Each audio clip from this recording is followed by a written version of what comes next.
Hello friends, कैसे हैं आप सब लोग। आज मैं आपके लिए फिर से लेकर आ गई हूँ एक और नया चैप्टर जो कि है क्लास 6 का साइंस क्यूरियोसिटी बुक से चैप्टर नंबर 3। आज हम बात करेंगे चैप्टर नंबर 3 जिसका नाम है माइंडफुल ईटिंग अ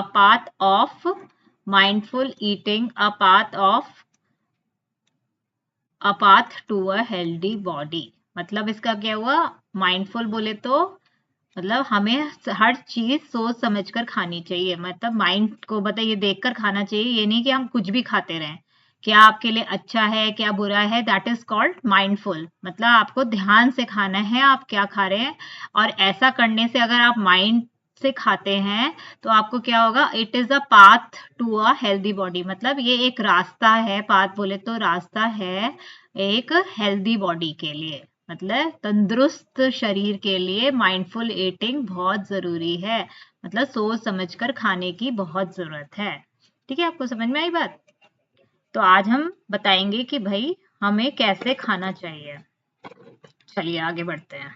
तो फिर ये इन्होंने चैप्टर एक श्लोक से शुरू करा है जिसको बोला है कुरु कुरु कुरुक। ये शायद मैं प्रोनाउंस इतने अच्छे से ना कर पाऊं। कुरु रुक मतलब हु इज हेल्दी नीचे लिखा है ना। एंड हित भूख means one who eats that is wholesome. मतलब one who eats food that is wholesome, मतलब जिसमें सब कुछ हो, सारे विटामिन मिनरल हो।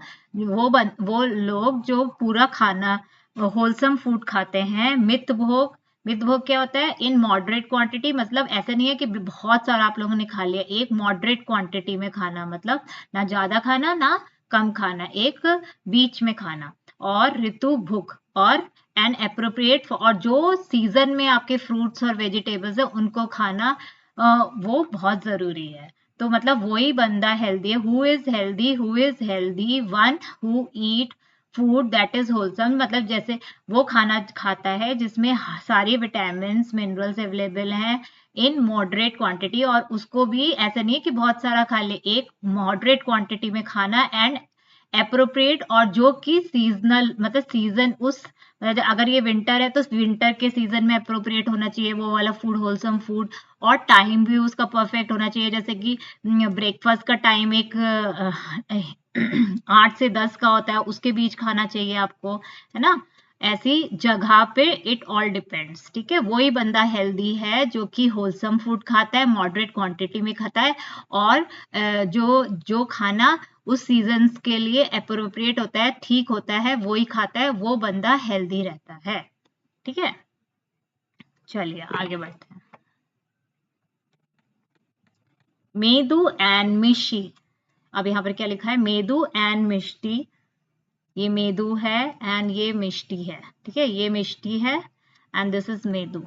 ठीक है, read thought of the day. अब भाई आपके स्कूल में भी रोज थॉट ऑफ द डे लिखा होता होगा on the school notice board. उनके स्कूल नोटिस बोर्ड में क्या लिखा है, एक थॉट ऑफ द डे लिखा है और वो हर रोज लिखा जाता है। और आज का थॉट क्या है, टुडेज थॉट इज अनीना जातानी जीवंती। इसका मतलब क्या हुआ, अनीना जातानी जीवंती मेक्स देम क्यूरियस। मतलब इनको इस वाले थॉट ऑफ द डे ने एक हैरान करा है, मतलब उनको जिज्ञासा इनमें डाली है कि Mishi tells Medu that it is a Sanskrit saying. ये एक संस्कृत सेइंग है विच मीन्स, इसका मतलब क्या है, food give life to living being. भाई अब जो हम खाना खाते हैं वो हमें क्या देती है, वो हमें जिंदगी देती है। सारे जितने भी लिविंग क्रिएचर्स हैं उनको लाइफ देती है। तो फूड हमारे जीवन में बहुत जरूरी है। तो इसमें क्या लिखा है कि फूड गिव्स लाइफ, मतलब अनीना जातानी जीवंती, food give life to living being. ठीक है, तो ये उनके नोटिस बोर्ड में आज का थॉट था। अब नेक्स्ट क्या है, अब इसमें लिखा है let us try to understand and significance of the saying. अब हमें हमें चलिए अब आगे हम क्या इसको समझने की कोशिश करेंगे और इसका, इस सेइंग का क्या मतलब है, क्या जरूरत है, वो हम जानने की कोशिश करेंगे। What do we eat. अब हम क्वेश्चन ये आता है कि भाई हम क्या खाते हैं। Let us record. अब हमें रिकॉर्ड करना है कि हम क्या क्या खाते हैं पूरे दिन में। All of us eat food every day, हम सब लोग खाना खाते हैं रोज, ये तो सबको पता होगा, है ना। कभी आज मैंने तो परांठे खाए हैं, जलेबी खाई है, और मैंने सैंडविच भी खाया है। आप लोगों ने क्या खाया, आप भी कमेंट कर कर बताइएगा। Food is an essential component of our daily life, ये सबको पता है ना कि भाई अगर हम खाना नहीं खाएंगे तो हमारी लाइफ पॉसिबल नहीं है अगर हम खाना नहीं खाएं। ये फूड हमारा एक एसेंशियल मतलब बहुत जरूरी कंपोनेंट है, ठीक है, बहुत जरूरी कंपोनेंट है हमारी लाइफ में। List the food item you have consumed over the week. अब इसमें क्या कह रहा है कि टेबल 3.1 में क्या करना है आपको, ऐसे फूड लिखना है जो कि आपने थ्रू आउट द वीक खाए होंगे। जैसे कि मंडे को हम लिख देते हैं हमने क्या खाया, मंडे को हमने लिख दिया इडली खाई हमने, ठीक है,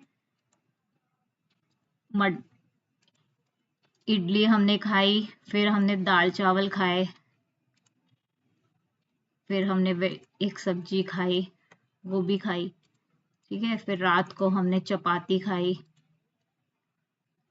फिर हमने एक वेजिटेबल आलू खाए, ठीक है।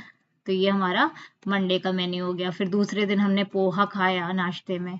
ऐसे कर कर आपको पूरे मंडे टू सैटरडे अपना खाना बताना है कि आपने क्या क्या खाया इसमें, ठीक है। तो ये आप फिल कर दीजिएगा। अब ये क्या कह रहा है, what observation can you make about your food. अब आप क्या देखते हैं अपने खाने के बारे में, ठीक है। ये जो आपने लिखा है यहाँ पर, आपने जो जो खाया सैटरडे मंडे टू संडे, उसमें आपने क्या ऑब्जर्व करा फ्रॉम द डेटा कलेक्टेड, आपको इनमें से क्या पता चला from table 3.1। Do you eat the same kind of food in every meal, क्या आप एक जैसे फूड खाते हैं, एक जैसे फूड खाते हैं सारी मील्स में, और डू यू चॉइस वेरी, या आप अलग अलग खाते हैं, ठीक है। Compare your list with those prepared by a friend. अब ये आपको क्या करना है, एक तो आपने बनाया लिस्ट और एक आपकी फ्रेंड ने बनाया, और फिर वो कह रहा है कि आप दोनों अपना कंपेयर करिए कि फाइंड सिमिलैरिटीज एंड डिफरेंस, मतलब एक जैसा देखिए कि आपने आपके खाने में एक जैसा क्या है और क्या अलग अलग है in food consumed by you and your friend. What did you find, और आप क्या फाइंड करोगे। Record your finding in your notebook, और रिकॉर्ड करिए अपनी जो भी फाइंडिंग है आपकी नोटबुक में। You have notice that there is a variety in the food eaten by you and your friend, ठीक है। अब भाई देखो, जैसे मैंने यहाँ पर लिखा है कि मैंने इडली खाई, और आपने आपने आपने क्या लिखा है यहाँ पर कि मैंने इस दिन पोहा खाया था, पोहा। तो मतलब यहाँ पर बहुत सारी वैरायटी होती है।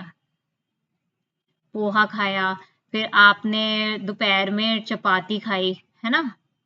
तो मतलब आपका और मेरा अलग अलग चीजें हैं जो खाई, ठीक है। नॉट एवरी टाइम सेम होगा। तो यही कह रहा है कि आप नोट करिए अपने ऑब्जर्वेशन को और बताइए कि भाई आपके और आपके फ्रेंड में क्या अलग अलग है, क्या सिमिलर है, ठीक है। तो आप देखेंगे कि आप बहुत सारी variety of foods eaten by you and your friends, बहुत सारे तरीके के फूड्स आप लोगों ने खाए होंगे, ठीक है। चलिए आगे फिर, अब फूड इन डिफरेंट, अब ये क्या कह रहा है भाई, अलग अलग रीजन्स में, मतलब अगर आप साउथ जाओगे तो रीजन्स हो गए ना, साउथ, नॉर्थ, ईस्ट और नॉर्थ, इन सब अलग अलग रीजन में जाओगे तो आपको अलग अलग खाना मिलेगा। फूड इन, अब यही बता रहा है कि कौन कौन से रीजन में क्या खाना मिलेगा।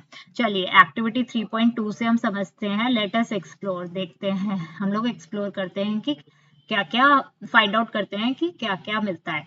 Find out the type of food traditionally consumed and the crops grown in various states of India. अब ये कह रहा है कि भैया कौन कौन से फूड हमारे स्टेट्स में खाए जाते हैं, ट्रेडिशनली बनाए जाते हैं। ट्रेडिशनली बोले कि उनका ट्रेडिशन है एक पीढ़ी से दूसरी पीढ़ी तक।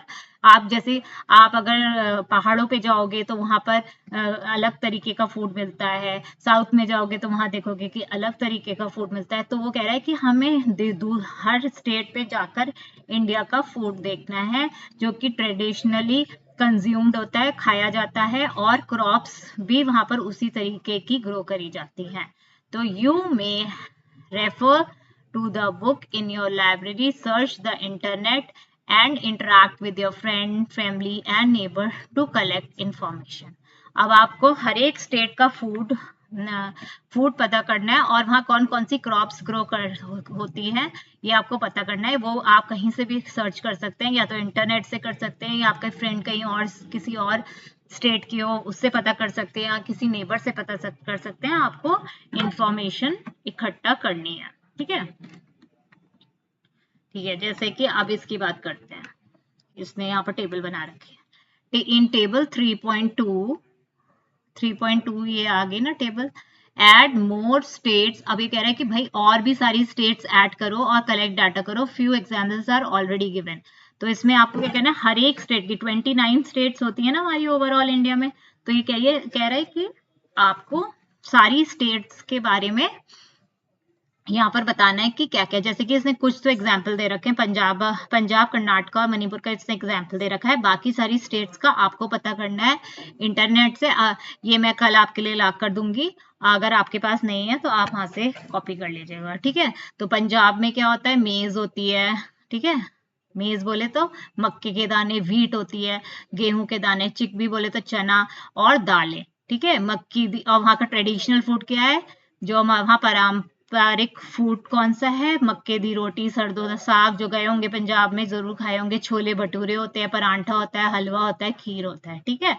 और बिवरेजेस में बोले तो जो पीने की वो होता है उसमें क्या होता है, लस्सी होती है, छाछ होती है, छाछ को बटर मिल्क भी बोलते हैं, मिल्क होता है और टी होता है, ठीक है। अब हम कर्नाटका में जाएं तो वहां पर, कर्नाटका कहाँ पर हो गया, साउथ की तरफ हो गया। तो यहाँ पर देखो ज्यादातर क्या खाया जाता है, चावल खाया जाता है, रागी खाया जाता है। रागी भी एक तरीके का मिलेट है, इसमें बहुत कैल्शियम होता है, तो it's very good for eating. फिर उड़द, उड़द एक दाल होती है, ठीक है। और कोकोनट, कोकोनट आप साउथ की तरफ जाओगे तो आपको बहुत नारियल मिलता है। तो यहाँ पर ज्यादातर क्या बनता है, इडली बनता है, डोसा बनता है, सांभर बनता है, कोकोनट चटनी बनता है, रागी मुडे बनते हैं, पलिया बनता है, रसम बनती है, राइस बनती है, ठीक है। और पीने के लिए क्या मिलता है, बटर मिल्क, कॉफी और टी, छाछ, ठीक है। अब मणिपुर जाते हैं तो ये हमारा इस नॉर्थ ईस्ट एरिया आ जाता है। तो यहाँ पर क्या होता है, यहाँ पर राइस होते हैं, जहाँ चावल बहुत होते हैं, बैम्बू होते हैं और सोयाबीन होती है, ठीक है। और इनके ट्रेडिशनल फूड्स क्या होते हैं, चावल होते हैं, अरोम्बा एक चटनी होती है, उटी एक येलो पीस वो होती है, और ग्रीन अनियन करी होती है, और सिंगजू कंगसोई। ये सब आप इंटरनेट में सर्च करिएगा, आपको देखने में के लिए भी। और यहाँ पर ज्यादातर पीने के लिए ब्लैक टी होती है। अब ये बाकी स्टेट्स का कल मैं आपको एक लाकर दे दूंगी, आप लोग वो देख लीजिएगा, ठीक है। अभी आगे बढ़ते हैं। तो यहाँ पर ये बताया गया कि डिफरेंट स्टेट्स में डिफरेंट क्रॉप्स होती है, और ट्रेडिशनल फूड आइटम उससे बनाए जाते हैं, ठीक है। और हर एक स्टेट का अलग अलग होता है खाना, ठीक है। Why do we see diversity in traditional food consumed in various state. अब ये पूछ रहा है कि भाई हम इतनी ज्यादा डिफरेंस क्यों दिखता है हमें ट्रेडिशनल फूड में, जो पारंपरिक खाना है जो कि हम लोग खाते हैं इन वेरियस स्टेट, मतलब इतना डिफरेंस क्यों है, हर जगह अलग अलग क्यों है, डाइवर्सिटी, इतनी डाइवर्सिटी बोले तो इतनी अलग अलग क्यों है। Analyze the data collected by you, अब आपको सारा एनालाइज करना है। Are there food items that are common across state, और आपको ऐसे बताना है कि भाई कौन सा फूड आइटम बहुत कॉमन है सारे स्टेट्स में। Make a list of those food item, और वो कह रहा है कि ऐसे फूड आइटम्स का आप लिस्ट बनाइए। You may find that some food items are common in many states while some are eaten only in a particular, मतलब आपको कुछ तो बहुत कॉमन मिल जाएंगे। जैसे राइस आपको हर जगह मिलेगा, राइस एक ऐसा स्टेपल है जहां आपको हर जगह मिलेगा, ठीक है। और जैसे कि बट पर्टिकुलर वेजिटेबल या पर्टिकुलर कोई चीज ऐसी भी होती है स्टेट की जो कहीं और नहीं मिलेगी. What relation do you find between the traditional food item and the locally grown crop. अब ये पूछ रहा है कि भाई आप में इन दोनों में क्या रिलेशन दिख रहा है. ये ट्रेडिशनल फूड में मतलब जो आपका पारंपरिक फूड है और जो उधर ही वहीं पर लोकल जो क्रॉप्स ग्रो होती है. भाई ये ट्रेडिशनल फूड उसी से बनता है जो वहां पर जो क्रॉप अवेलेबल होती है. इसलिए ये अगर ये ट्रेडिशनल फूड वो उसी क्रॉप से बना रहे हैं जो कि वहां ग्रो हो रहे हैं. तो ऐसे इसका रिलेशन है. You must have observed that the traditional food of any state is usually based on the crop grown. यही मैंने आपको बताया भाई उसी ट्रेडिशनल फूड उसी से बनता है जो कि वहां पर ग्रो करी जा रही है. इंडिया इज एन एग्रीकल्चर, ये तो सबको पता है कि भैया इंडिया एक बहुत बड़ी एग्रीकल्चर कंट्री है विद डाइवर्स सॉइल और वहां पर बहुत तरीके की मिट्टी है. डाइवर्स बोले तो डिफरेंट डिफरेंट तरीके की मिट्टी है और क्लाइमेट भी डिफरेंट डिफरेंट. डाइवर्स है ना मतलब बहुत ज्यादा डिफरेंट सॉइल्स हैं, बहुत सारे डिफरेंट क्लाइमेट्स हैं. Various crops are grown in its different region depending on the soil type and. और बहुत तरीके की क्रॉप्स ग्रो होती हैं यहाँ पर इंडिया में जहाँ पर अलग अलग रीजन्स में अलग अलग होती हैं. वो किस पे डिपेंड करती हैं, सॉइल पे डिपेंड करती हैं और उसके क्लाइमेट पे डिपेंड करती हैं. ठीक है, कहीं पर ठंडा है, कहीं पर गर्म है, कहीं पर बारिश है, तो सब उस पर डिपेंड करता है. कहीं पर एलुवियल सॉइल्स भी बहुत टाइप की होती हैं. ठीक है, उस पर डिपेंड करता है. In various region of India और बहुत जगह जो इंडिया की होती है the choice of food may vary according to the cultivation of food. अब भाई चॉइस भी इसलिए अलग अलग होती है क्योंकि हर जगह अलग अलग फूड बनाया जाता है, कल्टीवेट करा जाता है इन द पर्टिकुलर रीजन. और टेस्ट भी वहां का अलग होता है, कल्चर भी अलग होता है और सब कुछ ही अलग होता है. ठीक है, तो आपने देखा होगा कि जो एक साउथ से बंदा आ रहा है उसका कल्चर, उसका ट्रेडिशन, उसका टेस्ट एकदम डिफरेंट होगा नॉर्थ वाले पर्सन से. वो क्यों होगा? क्योंकि भाई उसकी मिट्टी एकदम अलग है, उसका क्लाइमेटिक कंडीशन एकदम अलग है ना, उसका जो खान पान है वो अलग है, इसलिए उसका सब कुछ डिफरेंट होता है. ठीक है, अब हम करते हैं 3.12. How have cooking practice. अब कैसे कुकिंग प्रैक्टिस ने चेंज कर दिया है, चेंज ओवर टाइम. ठीक है, अब कुकिंग प्रैक्टिस हमारी धीरे धीरे चेंज हो रही है. जैसे पहले शुरुआत में क्या होता था, लोग कच्चा खा जाते थे कि because there was no fire है. उसके बाद क्या हुआ, फिर फायर आ गई तो फिर वो फायर पे वो करने लगे, फिर ओवर गैस स्टॉप आ गई. मतलब ऐसे ऐसे ओवर टाइम में कुकिंग की प्रैक्टिस अलग अलग होने लगी. You have learned that the food habits vary across states. अब ये तो आपको पता चल गया कि भाई सबका खाना अलग अलग होता है हर स्टेट का. ठीक है, our food choice as well as the particular food preparation may differ from one another. और जो हमारा खाना खाने की प्रैक्टिस है वो अलग होती है, या प्रिपरेशन भी जो जैसे हम बनाते हैं वो भी अलग होती है अलग स्टेट्स की. Have our food habits and cooking practice change over. तो ये पूछ रहे हैं कि हमारी जो फूड हैबिट्स और कुकिंग प्रैक्टिस है वो चेंज हो गई है ओवर टाइम. यस ऑब्वियसली, मैंने आपको बताया पहले कुकिंग लोग फायर नहीं थी तो रॉ ही खाते थे. फिर उसके बाद फायर का डिस्कवरी हुआ तो फायर में जला जला कर खाने लगे. फिर बहुत सारे स्टोव्स आ गए, बहुत सारी चीजें आ गई, उससे कुकिंग होने लगी. ठीक है, अब ये कह रहा है कि चलिए पता करते हैं एक्टिविटी 3.3 में. Let us interact and find out. हम इंटरैक्ट बोले तो एक दूसरे से मिलते हैं और फिर फाइंड आउट करते हैं. Prepare a list of question. अब यहाँ पर आपको बहुत सारे क्वेश्चन बनाने हैं फॉर गैदरिंग इंफॉर्मेशन. कोई भी इंफॉर्मेशन गैदर करने के लिए आपको क्वेश्चंस बनाने पड़ते हैं. From elderly people about their food habit and cooking practice. मतलब आपको अपने बड़े बूढ़ों से पूछना पड़ेगा कि भाई उनके वो क्या खाते हैं और कैसे कुक करते हैं. Following are some of the simple question. पे अब कुछ क्वेश्चंस दे रखे हैं इसने. What kind of food do you still eat and what is new. मतलब उसमें पूछिए कि भाई क्या खाना आप खाते हैं, अभी भी खाते हैं, और व्हाट इज न्यू, और इसमें और क्या नए जुड़ गए हैं. ठीक है, what are the changes in cooking practice over time. और फिर क्या क्या मतलब कैसे आप खाना बनाते थे उसके बारे में भी पूछिए. पहले आप कैसे बनाते थे, अब कैसे बनाते हैं. What has cause these changes. और उनसे ये भी पूछिए कि भाई ये जो चेंज आया है वो क्यों आया है। ठीक है, तो ये 3 क्वेश्चन इसने एज अ सैंपल बता रखे हैं आपको। Conduct interview with some elderly people. ठीक है, इस फिर आप अब किसी भी बड़े बूढ़े के साथ ये क्वेश्चन पूछ सकते हैं। ये देखिए, वॉट आर योर फाइंडिंग, अब आपने क्या देखा from the interview you conducted. Cooking practice also called कलिलनी, मतलब खाना कैसे बनाया जाता था पहले उसको और क्या कहते हैं, कुकिंग क्यूलिनरी प्रैक्टिस। ठीक है, हैव चेंज्ड ओवर टाइम, मतलब जैसे जैसे टाइम बीता हमारा जो खाने बनाने का तरीका था वो भी चेंज होता गया, और इसको क्या बोलते हैं, culinary practice. This is a significant difference between traditional and modern करनी, मतलब ये बहुत इंपॉर्टेंट डिफरेंस है हमारी आज की मॉडर्न बोले तो आज की प्रैक्टिस से देन जो पहले होती थी। ठीक है, earlier most cooking was done using चूल्हा, पहले कैसे हम कुकिंग करते थे, चूल्हे से करते थे। देखिए चूल्हा यहाँ दिखा भी रखा है। ठीक है, वो मिट्टी का बनता था। देखिए ये चूल्हा है। ठीक है, दिस इज चूल्हा, ये ट्रेडिशनल स्टाइल है। ऐसे ये परमानेंट नहीं होता था, ये बनाते थे लोग तभी है, और फिर उस पर कुकिंग करते थे। ये मॉडर्न टाइप का गैस स्टोव है जो आपको आज भी दिख जाएगा, और ये सिलबट्टा है जिससे हम अपनी चटनी वगैरह या कोई आटा वाटा पीसते थे, और ये इलेक्ट्रिक ग्राइंडर है। अब मॉडर्न उसमें इलेक्ट्रिक है, मतलब ये चेंज ऑफ मॉडर्नाइजेशन दिखा रहा है कि कैसे हम समय के साथ अपने आप को चेंज कर चुके हैं। अब कुछ भी हमें पीसना होता है तो हम इलेक्ट्रिक ग्राइंडर में पीसते हैं। ठीक है, चलिए आगे बढ़ते हैं।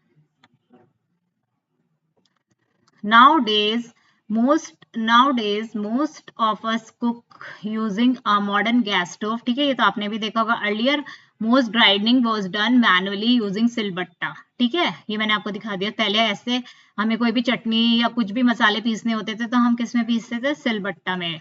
ठीक है, these day we use elect, और आप क्या यूज करते हैं, आप सबके मम्मी के पास ग्राइंडर्स होगा, मिक्सी होगी। ठीक है, उससे पीस लेते हैं आराम से for ease of grinding. Find out what were the other way of cooking and grinding।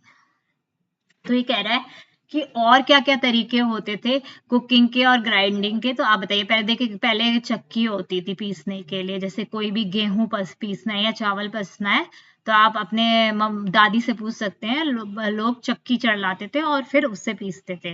लेकिन आज के मॉडर्न टाइम में जो भी आपको व्हीट अगर पीसवाना होता है तो हम आटा चक्की पे ले जाते हैं, वहां पर मशीन्स होती हैं बड़ी बड़ी, वो पीस देते हैं आपको आराम से। लेकिन पहले ऐसे नहीं था, पहले लोग खुद घर पे पीसते थे।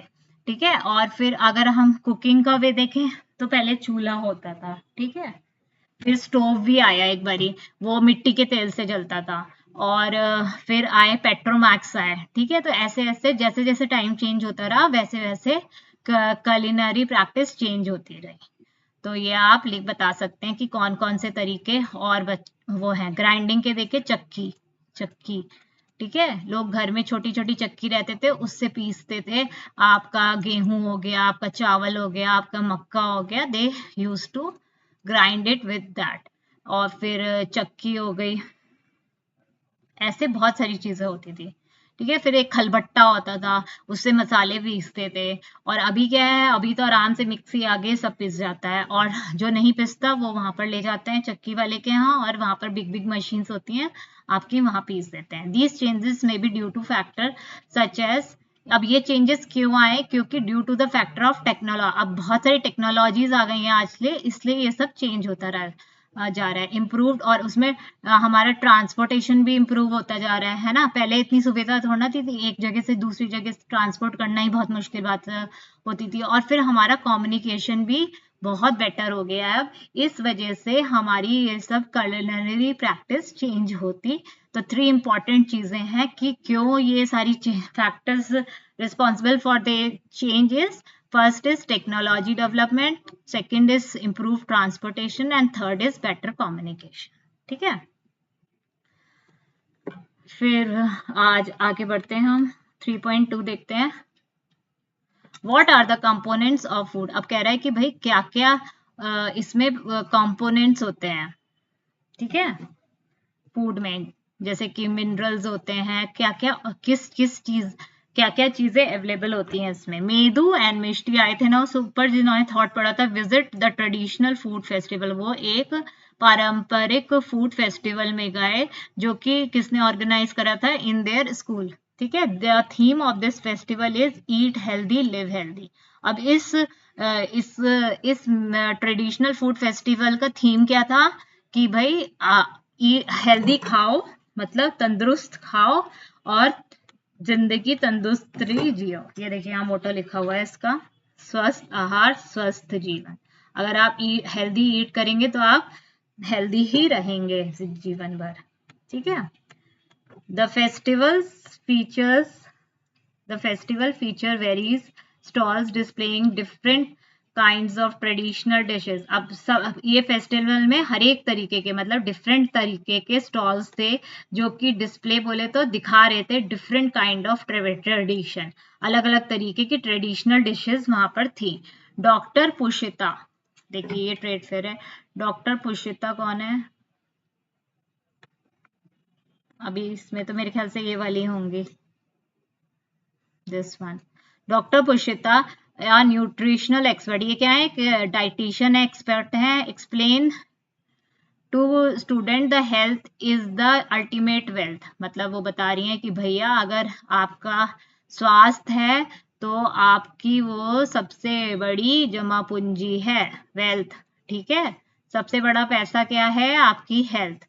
शरीर स्वस्थ है तो आप स्वस्थ हो, सब कुछ स्वस्थ है। ठीक है, अगर आपका शरीर ही सही नहीं होगा तो आप अपने पैसों का भी कोई फायदा नहीं उठा सकते।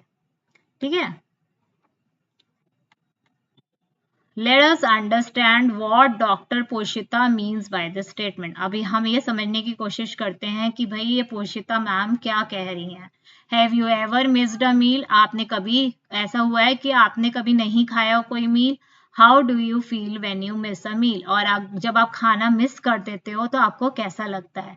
तो हमें क्या लगता है? वी फील टायर्ड, हम थके हुए महसूस करते हैं, उसमें हमें लेस एनर्जी होती है। When we do not eat for some time, जब हम थोड़ी देर के लिए नहीं खाते तो हम कैसा महसूस करते हैं? हम बहुत ही टायर्ड होते हैं, बहुत ही थके हुए से लगते हैं और हमें ऐसा लगता है कि हमारे अंदर एनर्जी नहीं है। Why do you think a marathon runner drink glucose water during after a race, और आपको क्या लगता है कि एक मैराथन मतलब जो रेस में भागते हैं बहुत बहुत किलोमीटर्स, उनको मैराथन बोलते हैं, वो क्यों ग्लूकोज वाटर पीते हैं during and after a race, और रेस के दौरान और उसके बाद? ग्लूकोज क्या करता है भाई? Provide instant energy. जो ग्लूकोज होता है वो एकदम से आपको एनर्जी प्रोवाइड, कभी आप लोगों ने पिया है? उसमें चीनी का पानी होता है, उससे क्या होता है, मैं एकदम से एनर्जी आ जाती है। Glucose is an example of carbohydrate. अभी हम रोकते हैं, कल हम फिर से सेकेंड पार्ट करेंगे, अभी ये काफी चैप्टर रह गया है, कल बात करते हैं हम आपकी। ठीक है, चलिए तब तक के लिए बाय, और कोई प्रॉब्लम हो तो मुझे कमेंट करिएगा। Thank you so